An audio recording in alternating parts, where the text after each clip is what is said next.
Sealant Tao gives you, again, the essence, the core of the system.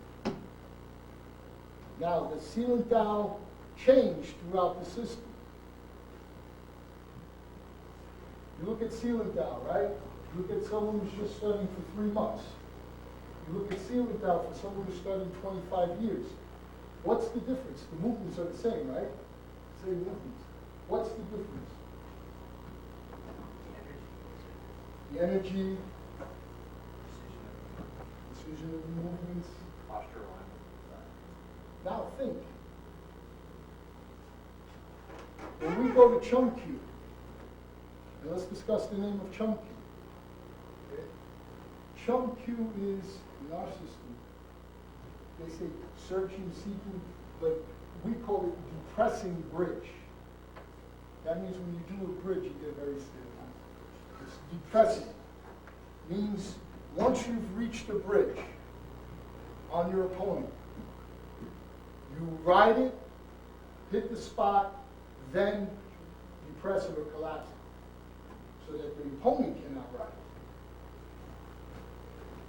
But again, you're getting the terminology of making smaller, going, again, contracting, making smaller. You're seeing a pattern here that we're cutting out things.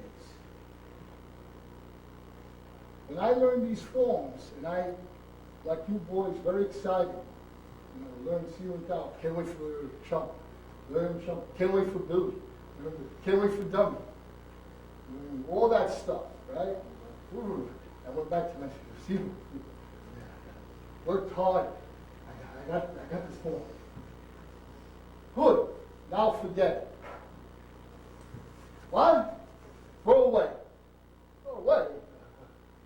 You throw away. No need.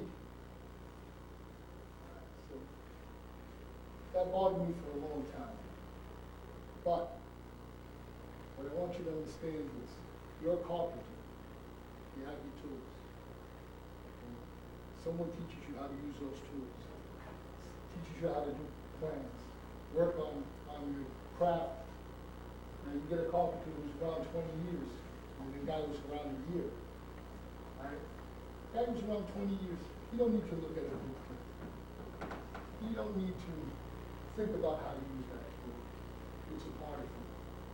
Does that mean you don't need forms anymore? Absolutely not. Forms are references, and they're also done for energy. But the essence of that form should be in you. Once that essence is in you, you're skilled. You have that. And that's what my teacher was telling me. You have it. Don't treat it like it's so special, because what happens is, when you treat that form like it's something, then you have blinders on, and that's all you see. What you have to do is absorb those concepts. Now, once you have those concepts, you can break out of that form. And something that comes surprising, you'll have an answer for it. Okay? And the beauty part of it is, the system builds it in for you. We give you Sealant Tao, which looks like, Jerry Lewis form. You're standing there with your knees. What the hell is that? Right? That's giving you the core of what your belief in the system is going to do. You get that form. Then you go to Chum, and Chum is the big man. That's the big guy. That's everybody loves Chum Q. Chum Q is the big form. That's the form that 90% of Wing Chun practitioners know. That's about it, is Chum Q. Bruce Lee learned Chum Q. He was God of the world in Wing Chun at that time. Chum Q. Chum Q is your meat and potatoes, your fighting form, your kung fu. Now, you go to Bilji. You say, what the hell is this for? Chum Q, I understand. Boom, boom, I'm smashing, kicking, boom, bang. Footwork's wonderful, love it.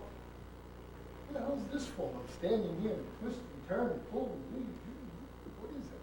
Fingers. I'm going to break my fingers. What am I doing? It's crazy. No. Bilji is taking all of that knowledge and putting it at the tip of that finger. That little point. Everything in that point. Okay. Later, we're going to talk about bridging. I'm going to go back to ceiling down. I did my little speech here, and I'm going to now have you train. But I just want you to understand that everything builds in concept. And as you go to the higher concept, it permeates throughout the forms.